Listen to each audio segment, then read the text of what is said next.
Previously on La Vie Flottante. Here we are going to rent the ATV to drive on the sand on the beach. Hey, 10% discount on your birthday, so come here on your birthday. This is a waiver, so anything happen to you, they don't respond for that.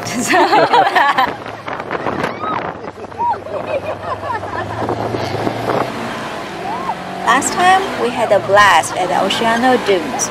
Check out the crazy fun ATV ride in the end of this video if you haven't watched it. So in this video, we're going to talk about the top 10 things that we made as RV Newbie Mistakes. Hello! Welcome back to our channel. This is Mark, this is Rebecca, and we are La Vie Flottante, which means the floating life. Yes.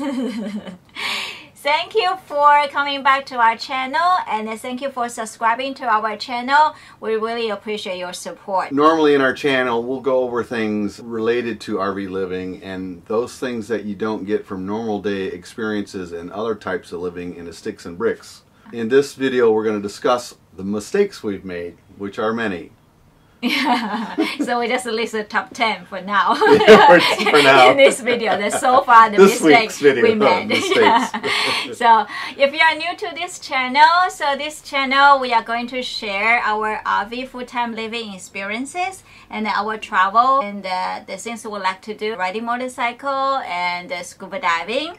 So if you haven't subscribed to our channell, please click the little icon there so you can subscribe right away. Also, we have a Patreon community where you can get early access to our videos. Also, it's the place where we share only the exclusive videos to our patrons only.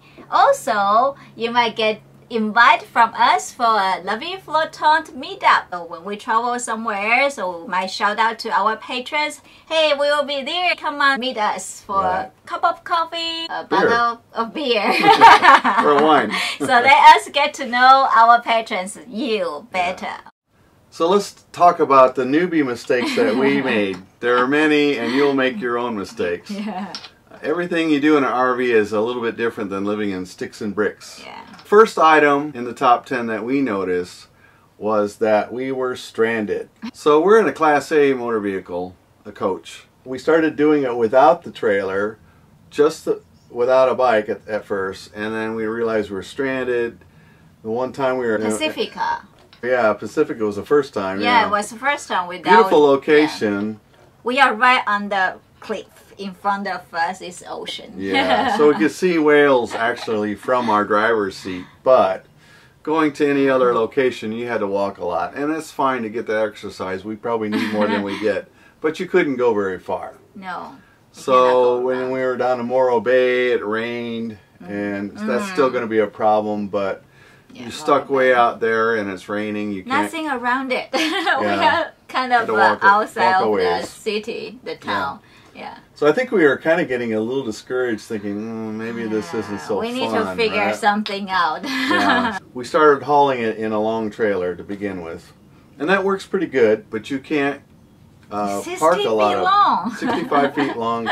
You can't park many places. It's okay to drive down the road, but don't hope that you need to do a T-turn or a U-turn, because it's not going to easily be done. And trying to find a camping spot is difficult. Yeah. So one of our fixes was to install the motorcycle lift. Yeah.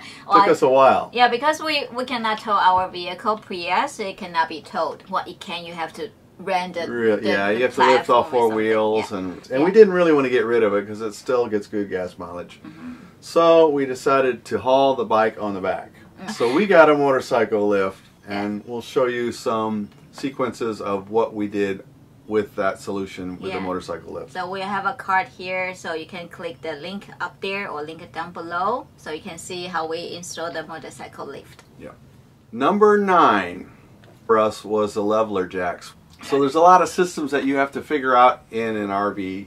One of them for us was the leveler jacks. We thought we had a hydraulic problem and maybe we have a slight oil leak somewhere, but we checked that and that seemed to fix it sometimes, and then it would go off again. So what it was the jack was stuck, or a switch at least, or the limiter switch for the jack was not quite all the way up. The remedy for us was to lube the jack with some grease, and that would allow it to go all the way up when you're ready to go travel, and we took care of that alarm going off at that point. Number 8. We didn't fully lock the door.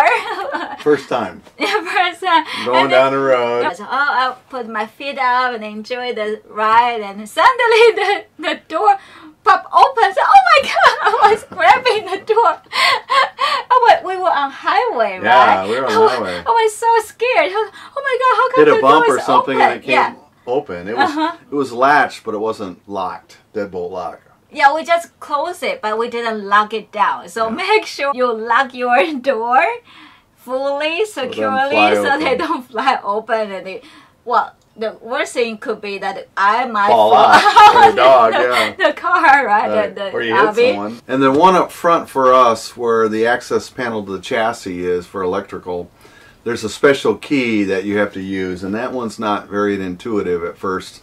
That one, the first day we owned it, popped up, and we're driving down the road with it all the way up. Someone was beeping at us, nice enough to say, your door's open, so we stopped and locked that door. Yeah, because from the mirror, we cannot really see it. No, you couldn't see it outside. It's right below me. Yeah. So check one more time. You have all the basement door all locked, so they don't pop out once they, on the road. And Number 7. We forgot to retrieve the awning above the door. The little one. The little one. Not the awning on the slide, but the awning on the door. We always forgot that one. We don't know why. So first couple times I noticed, there's another little awning forgot to retrieve. So you have to make sure all the awnings have to retrieve. And number 6. Forgetting to turn off the flush on the black tank. When I flush the black tank, I rinse it sometimes, and sometimes what I do is I have a switch where I can turn on the water to go fill the black tank. And the idea is that you leave the black tank open and you're flushing out. But I notice sometimes some of the debris in the tank, if you don't float the water up a little ways, it doesn't really get flush out. So I thought it was a smart idea to shut the black tank valve and fill it a little higher while I'm filling my water tank, the clean water tank, and then drain it. But the problem is sometimes I forget. Very easy. So now we've had it 2 times where we've had issues. The first time was kind of serious, where it filled all the way up and was to the valve on the stool, and the minute you push to flush, all that pressure from below gets all the honey going north. So that was the first time, but that wasn't as bad as the second time. We came back from Pismo Beach, and I forgot it was still on, which was no problem when we were going down the road because you're not filling up. Obviously, your hose isn't connected. Yeah. But when we got to our home camp base, I didn't realize it was still on, and it kept filling up. At this point, it filled so high, it came out, which was on the roof. You didn't even notice that until I mentioned you heard something. It's like, what's going on? What's going? Sounds like something's running. running. Water somewhere. Are you filling up? No, I'm not filling up. Because I remember, it reminds me when the water tank is filled up, and I can hear if it's overfilled, it'll spill out. I can hear sound from over there, the kitchen area. Asked him that, are you filling up water? No, I didn't. The next second, I look out the window and wow, water's coming off the roof. It's like, how can it be coming off the roof? It came out from it hasn't rained. The little awning and then the back. So like the black tank, which was basically pretty clean at that point, but still you don't want it to happen. All that new fresh water was going all the way up the vent to the roof. So don't recommend doing that. Yeah, later on I discovered inside our pantry where the water runs, it got damped inside the pantry. A little bit of water dripped down in and it shorted the GFI. So we didn't have power and they had to troubleshoot that. Yeah, so always something. That's the most dramatic thing I've ever seen. Water all over the RV like a waterfall. But we had other poo-poo mistakes, didn't we? So that brings us to number 5. Number 5 is I didn't drain the toilet brush bowl. Toilet brush, the container where you have the toilet. When you use the toilet brush, you put it inside the thing when you're done, right? So actually you will collect some water. Fill water up in there. We didn't notice that at all. We don't really think that will be an issue until it happened. So once we are settling down, and then I went to the toilet and then opened up the door and said, huh, so weird. How come the rug is kind of wet? Where did the water come from? The toilet didn't leak. And then I realized, oh, the toilet brush holder was down. The first thing you have to do is drain all the water inside the toilet brush holder. Yeah. And number two, if you forgot to drain it, you secure the holder. So put the heavier things in front of it, so make sure it will not fail. So that's the two things that you can do to prevent this habit. So because you don't want the smell. Item number 4, when installing a new topper, not tensioning it properly. So there's toppers on top of the slides. These are little cloth tents basically, and they're on a roller. And as the slide moves in and in out, the roller's kind of spring fed, and it keeps the tension on the topper, and it keeps the water off the top before it runs in, hopefully when you have storms. I put a new topper on. They wear out very often when you're a full-timer because they're not really meant for full-timing. So I put a new topper on, which is not the easiest of things to do. Rebecca helped me. But it's hard to tell exactly how much tension when you wind it tight is the right amount of tension for the spring when it's all the way open. And the issue we've had now is when we close the slide, the topper at some point gets, the spring's not strong enough, and it just sags down and kind of crinkles up as you're folding the last couple of rolls. So now we're forced to get another topper on there because we've had some creases in the topper as we shut it accidentally, and the vinyl is deteriorated from the UV sun. So that's an item to think about. Item number 3. A different way we do 3. Which way you do? This way or that way? Not getting a TPMS system installed to check your air pressure in your tires. So we made a video of this. Yeah, we've got another video. We just installed it. We wish now that we'd done it a long time ago. We haven't luckily had any tire problems to speak Knock on the wood. But the chances are at some point in your travel you will have issues with your tires. It seems to be a bigger problem with smaller tires, such as in fifth wheelers, but certainly if you have a steer tire on a tow vehicle or a coach, it's a pretty serious problem because you have to drive a little differently to de-accelerate in a safe place. So now we can check the temperature, we can check the pressure to make sure it's in the safe range. Anytime on the road. Anytime. If you have a fairly fast leak, it will alert you that, hey, you got a new leak. If you have a very quick leak and have a blowout, it's not going to help that, but that normally is due to other things like tire wear and excessive temperature and excessive pressure. So if you're constantly monitoring the tires temperature and pressure, you're going to have a better idea of a sense of an issue. Also, if you have a trailer, you're never going to feel a blown tire if you have a tandem axle or dualies on the rear, because you have so much load bearing capacity that it won't be obvious. So it's good to know right away that you've got a blown tire or you have a leak on the way to a blown tire. If you have a big blowout, it'll typically damage a fender or the undercarriage of your trailer or your RV or your coach, and that's why you want to avoid it. Worst case scenario, you get in an accident, which is the most difficult problem. Yeah, so if you need more detailed information on the TPMS, we have a video right here, so you can check it out. Number 2, so don't jump a ditch. He was trying to jump a ditch. Well, not really. I was just trying to get to a camp spot. We were boondocking. He was trying to make a shortcut, and the shortcut is there's a really deep ditch in front of us that he has to drive through. It's one of those like, I think I can make it. I keep asking. And then the more you get into it, it's like, maybe I can make it. And then it's like, I shouldn't have done this. Let's take a look what happened exactly. Okay. Really off-roading for an RV. Oh, be careful. Woo. Challenge. Wait. Oh my god. Oh my god. Oh my god. Everything. Oh, everything falls. Oh my god. I got over it. Oh, next thing you know is that our RV class is like boom like that. Our butter plate broken a lot of pieces. You fell. I fell. You about broke. The thing I was worried about more is the chassis. Of course, yeah. Right? Yeah, we probably maybe did a little damage to the chassis even. We certainly when we boondocked, we had some scratches from the sagebrush, which I think is fairly normal if you're going to boondock.